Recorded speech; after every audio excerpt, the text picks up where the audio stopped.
Here's another example when working hypothesis test involving means. An insurance company is reviewing its current policy rates. When originally setting the rates, they believed that the average claim amount was $1,800. They are concerned that the true mean is actually higher than this because they could lose a lot of money. They randomly select 40 claims and calculate a sample mean of 1950 with a standard deviation of 500. Test to see if the insurance company should be concerned. Let's let our significance level alpha be 0.01. Well, the first thing we want to do is figure out what the hypothesis statements would be for this problem. The hypothesis statements are actually contained in the first few sentences of our example.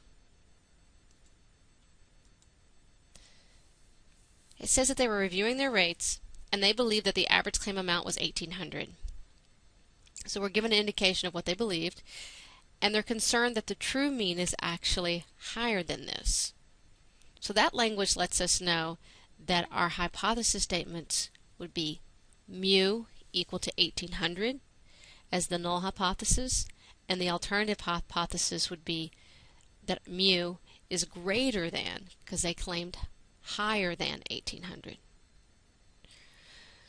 So let's get started on this. One of the first things we're going to do after these hypothesis statements is figure out if the proper assumptions and conditions have been met.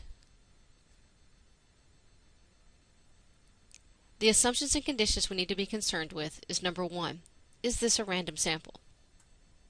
If we review the example on the previous slide, you'll see that yes, they chose a random sample of 40 claims. Are each of the claims independent of one another? I think it's safe to assume that each of the claim amounts that they randomly selected indeed would be independent of one another. And finally, is n large enough? Basically, we want to know if n is at least 30 so that we can apply the central limit theorem. And in our case, it is. We have 40 in our sample. So our assumptions and conditions have been met. So basically what this does is give us permission to use the t-distribution to solve this problem. Here is our t-model. As you can see, I centered the distribution at 1,800, which is what the null hypothesis said, that the mean was equal to 1,800. We always assume the null is true until we can find evidence to say otherwise.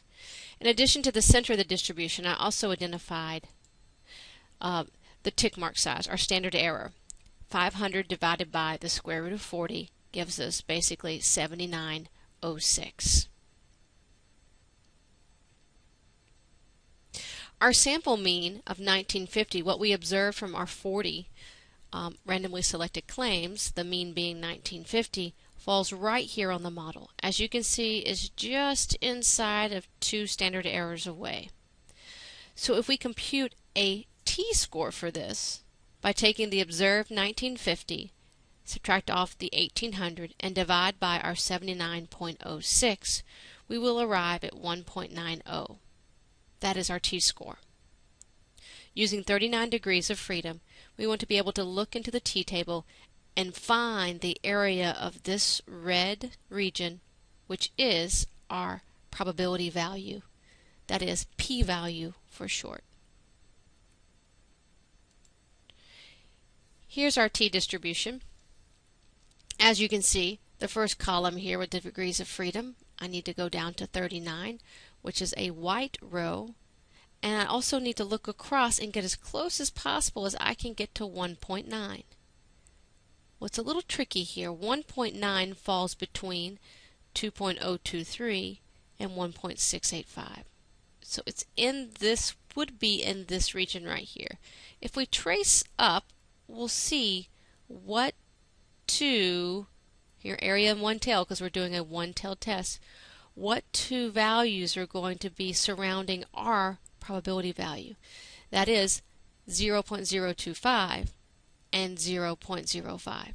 So our probability value is somewhere between 0.025 and 0.05.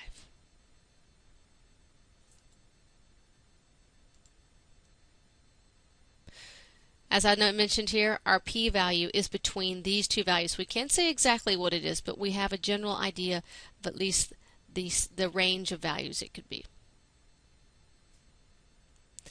So since our p-value is greater than 0.01, which was our stated significance level, our decision will be to retain our null hypothesis.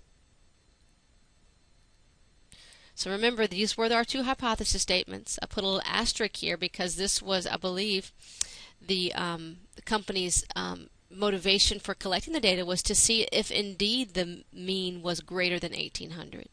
Again, we retain the null hypothesis. We have to keep it. So this is our focus.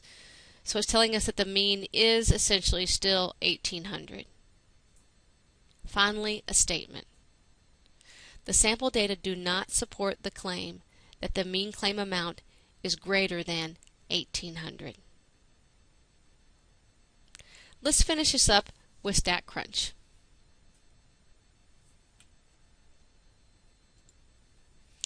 Once you get into StatCrunch, you'll want to get to the spreadsheet, click Stat, T-Stats, One Sample with Summary. So we've told StatCrunch that we want them to use the t-distribution to answer this question. Our sample mean was 1950, our sample standard deviation was 500, and our sample size was 40. So StatCrunch internally will turn the 500 divided by the square root of 40 for you. In other words, it will do the standard error on its own. Hypothesis test, you can see there with the mean as we have in ours. Ours was 1800, and then our alternative was greater than 1800. You can see that once I typed the 1800 here in the gray box, it repeated itself beneath. I have all my information set so that I could ask StatCrunch to compute a t-score for me, or a t-stat as it calls it, and it will also complement it with a p-value. Here's our results here. As you can see, there's the 1.9 that we found when we did this calculation by hand. One of the advantages of StatCrunch is it can find an exact p-value for you instead of having a range of which we thought it fell in between. The actual p-value for this problem is 0.0326, which is kind of in the range we expected, and also bigger than 0.01, our significance level. So our decision stays as to retain the null hypothesis.